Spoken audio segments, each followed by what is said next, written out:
తరతరాల కన్నీటివెత తెలంగాణ, శతాబ్దాల దోపిడీ పీడనల గాథ తెలంగాణ. 60 ఏండ్లకు పైగా కొనసాగిన ఆంధ్ర వలస పాలన నుంచి విముక్తి కోసం సాగిన తొలిదశ ఉద్యమం లాఠీలకు, తూటాలకు, తీవ్ర నిర్బంధానికి గురై ఎనుకంజయేసిన ప్రత్యేక రాష్ట్ర ఆకాంక్ష మలిదశ ఉద్యమమై 1996 నుంచి 2014 దాకా అలుపెరుగని కెరటం లెక్క ఒక గొప్ప రాజకీయ వ్యూహంతోని మరింత ఉధృతంగా ముందుకొచ్చింది. అలలు అలలుగా వ్యాపించింది. పాలకులు, పోలీసులు ఎంత రెచ్చగొట్టినా, హింసను ప్రయోగించినా ప్రజాస్వామ్యబద్ధంగానే పోరాటం కొనసాగించిండ్రు. 10 జిల్లాల ప్రజలంతా ఒక్కతాటిపై నిలిచిండ్రు. ఒక్కరేంది, సబ్బండ వర్ణాల తెలంగాణ ప్రజలు ప్రత్యేక రాష్ట్రం కోసం ఉద్యమించిండ్రు. వందలాది విద్యార్థి యువజనులు తెలంగాణ రాష్ట్రం కోసం, 60 ఏండ్ల కల కోసం ప్రాణాలు తృణప్రాయంగా ఎంచి తమ నిండు జీవితాలను బలిచ్చిండ్రు.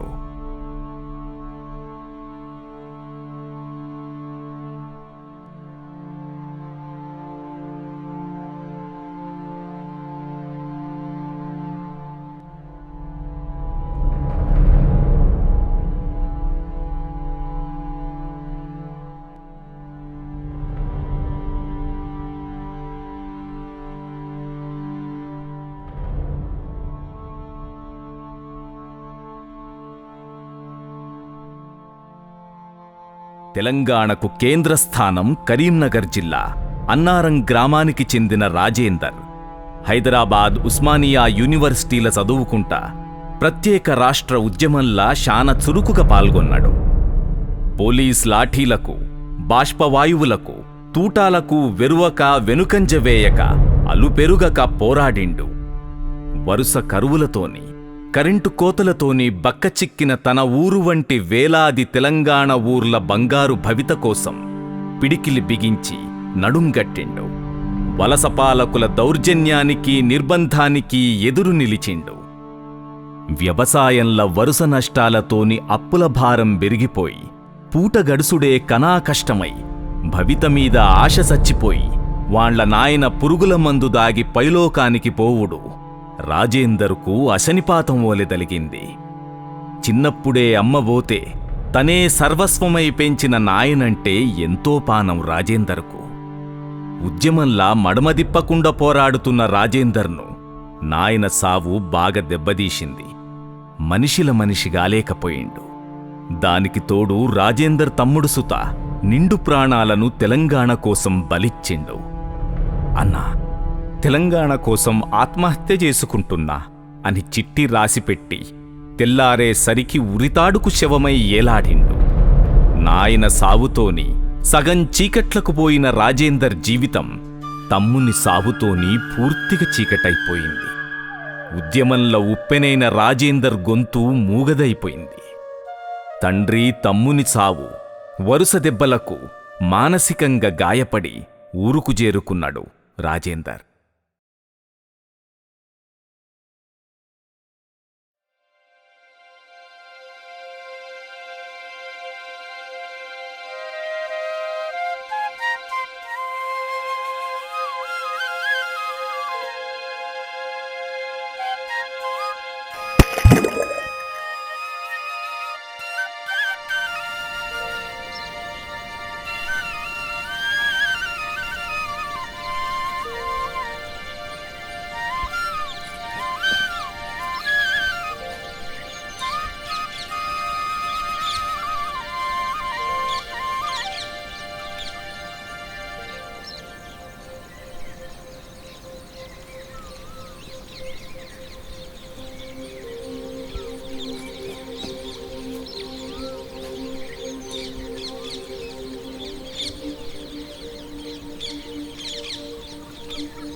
ఇవాళ పొద్దుగాలు వచ్చినట్టున్నావు? ఏమైనా పడ్డాయా లేవా? ఫికర్ చేయక్తి, నీ వంతు కూడా నేను వేసుకొస్తా.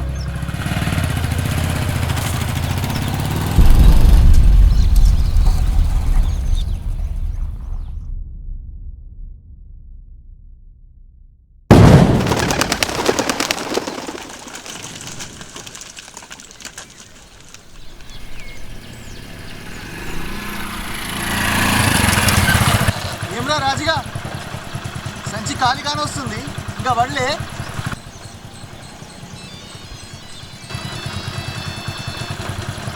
బొమ్మర్దే, నువ్వు మస్తు పడ్డా ఇవాళ. అర్ధగంటలు వస్తున్నా అని చెప్పు మీ సేటుకు.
అదిగా పొద్దున ఎంత ఒళ్ళు అనిపించుకోవచ్చు, నాకైతే కూడా నీకు కూడా చూడొచ్చిందా? తినరా వారి, ఏమన్నా తిన్నావురా? ఇప్పుడు ఎన్ని రోజులను కడుపు మార్చుకుంటావు, కొద్దిగా తినరాదు. రవి ఒక డబుల్ రేట్ రాజానికి ఇవ్వు. మీరు వస్తున్నా తినరా భయ్.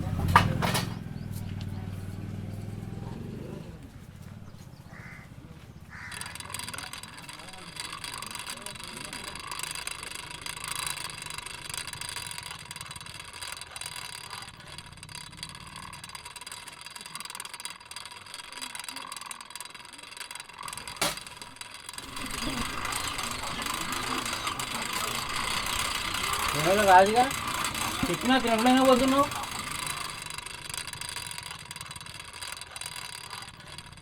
శాంత ఎక్కడున్నాయే?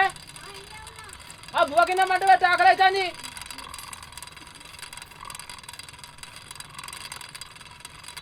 నువ్వు వేస్తున్నా రవి. సరే మంచి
వస్తానే.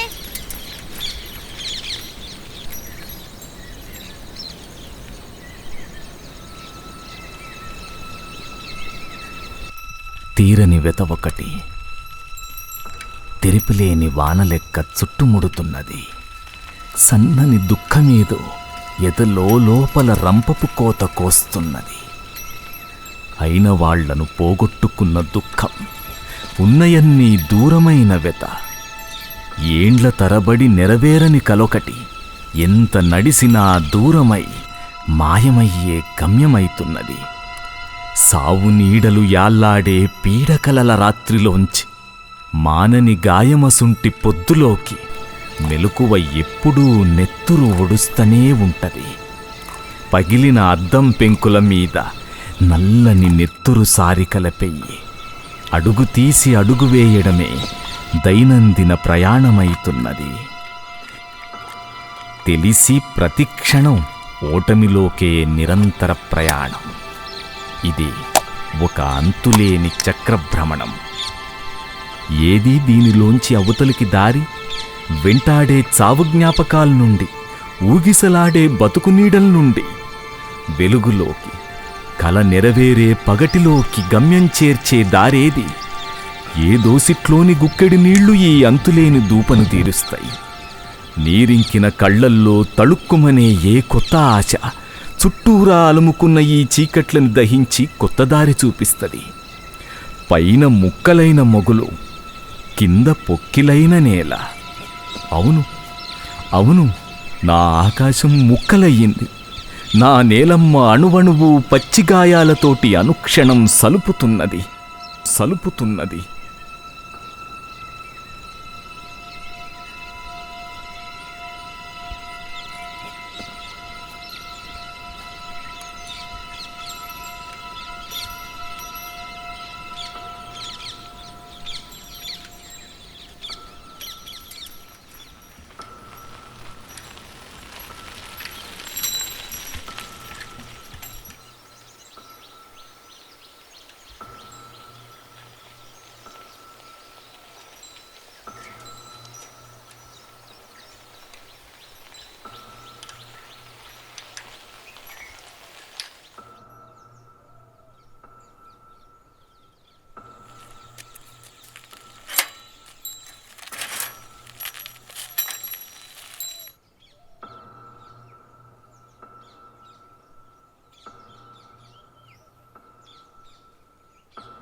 నువ్వేనా పెద్ద బాగా హుషారున్నా అదే పర్వాలేదు. రవి చాయ్ కాదా రాజుగారు ఇక అందరికి ఇట్లా అయితే నా దుకాణం బంద్ అవుతుంది.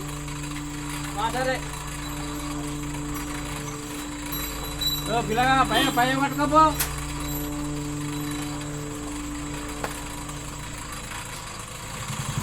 వచ్చిండే మహారాజు. ఎవరా వారి ఎడగొట్టవరా మళ్ళా బువ్వ తిన్నావు ఇవాళ? బువ్వ తిన్నావు ఇవాళ? వీడికి ఇంతే కానీ బువ్వేసుకరా శాంత బువ్వేసుకొచ్చి పెట్టిడా.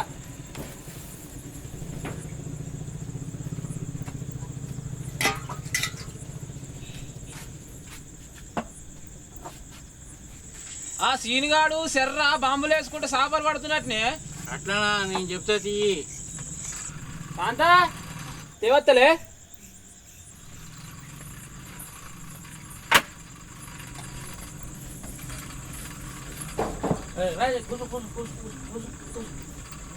దేని దూరం కలగదురా. అరే తినరా. తిని బిడ్డ ఎన్ని రోజులైందో కడుపుండ తిన. తిను కడుపుండ తిని బిడ్డ.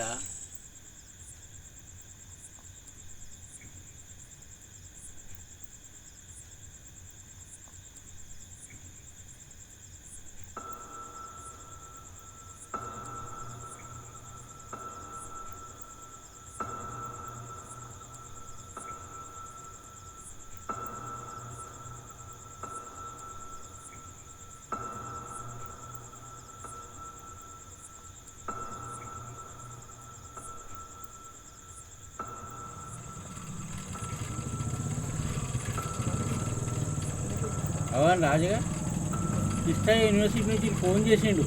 ఏం చెప్పు అంటావు? కొత్తగా చెప్పేది ఏం లేదు. జర గట్టిగా చెప్పు, నాకు చెవులు వినబడతలేవు. సరే గట్టిగా చెప్పు. కొత్తగా చెప్పేది ఏమున్నది? ఎప్పుడు చెప్పేదే చెప్పు. వాపస్ వస్తలేనని. నువ్వు చెప్పు, నేను చెప్పేది నేను చెప్తా.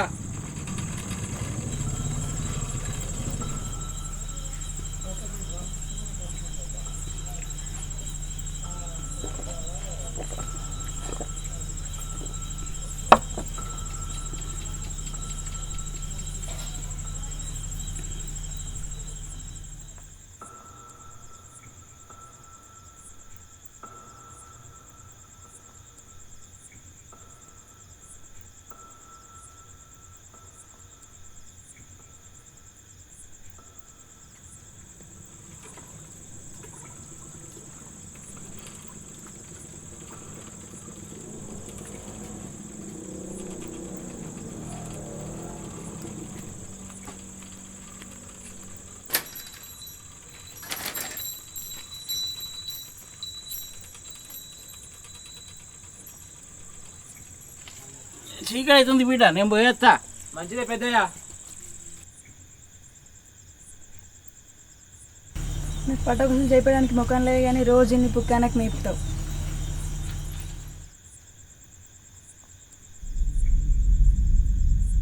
బువ్వ కింద గట్టిన నాయ పడేసుడు. బువ్వ అంటే ఏంది? దేవుడే దేవుడు. ఎన్నిసార్లు చెప్పాలనే? వాని అయ్యా పత్తి చేనుల పురుగుల మందు తాగి చచ్చిన కాడ నుంచి సగం పిసోడైండే. వాని తమ్ముడు ఆడ మర్రి చెట్టుకు ఊరేసుకొని చచ్చిన కాడ నుంచి పురాగా పిసోడైండే. వానికి ఎవరున్నారే? మనం తప్ప. అవ్వ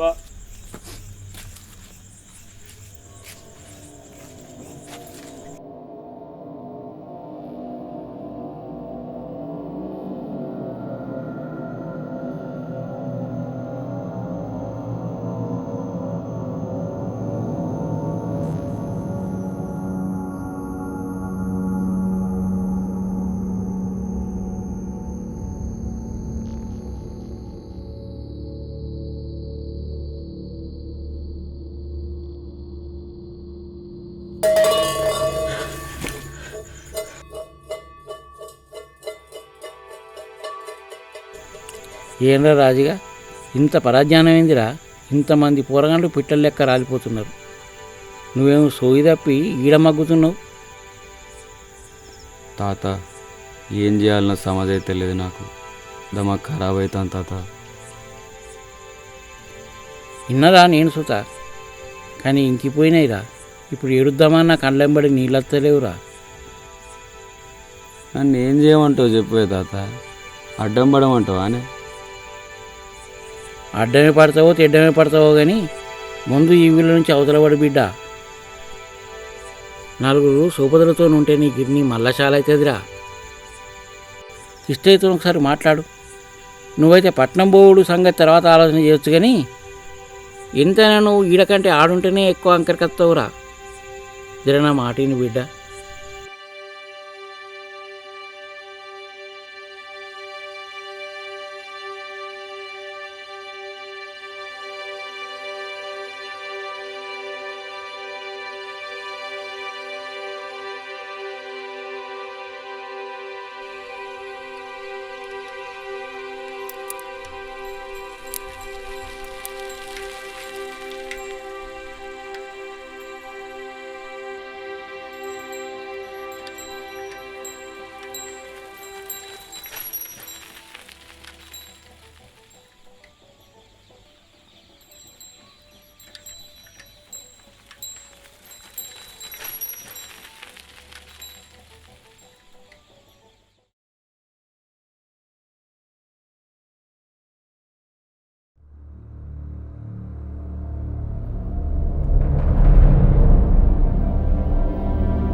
తెలంగాణ కోసం ఢిల్లీలో రంగారెడ్డి జిల్లాకు చెందిన యాదిరెడ్డి అనే వ్యక్తి పార్లమెంటు సాక్షిగా చెట్టుకు ఉరివేసుకుని ఆత్మహత్య చేసుకున్నట్లు తెలియవస్తోంది.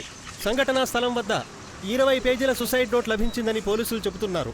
ఉదయం 7:30కి ఎవరో ఫోన్ చేసి చెబితే వచ్చి చూసుకునేసరికి చెట్టుకు వేలాడుతున్న శవం కనిపిస్తోంది. తెలంగాణ కోసం ఇంకెవరూ చావాల్సిన అవసరం లేదు, నా ఆత్మహత్య చివరిగా కావాలి, ఇంకా బలిదానాలు ఉండకూడదంటూ 11వ పేజీలో రాశారు. యాదిరెడ్డి మృతదేహాన్ని ఏపీ భవన్కి తీసుకురాకుండా నేరుగా హైదరాబాద్కు తరలించమని ఉత్తర్వులు ఇచ్చినందుకు హరీష్ రావు తీవ్ర ఆగ్రహం వ్యక్తం చేశారు.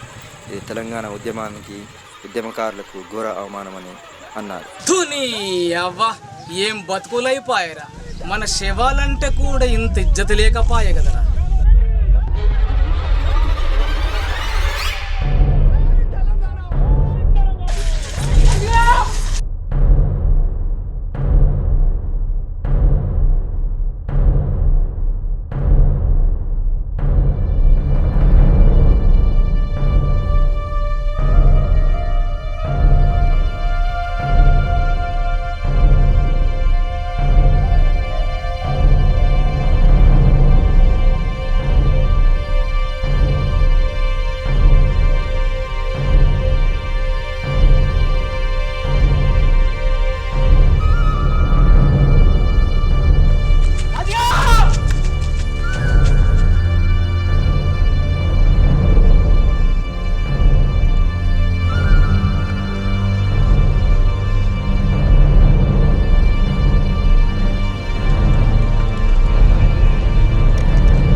రాజుగా మెల్లగా ఎందుకురా ఏడుస్తున్నావు?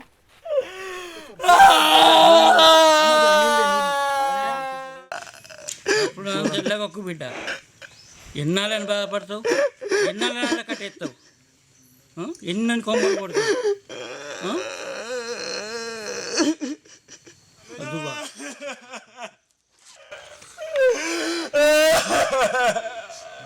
లేపండి లేపండి లేపండి ఇంటికి తీసుకుపోదాం మేము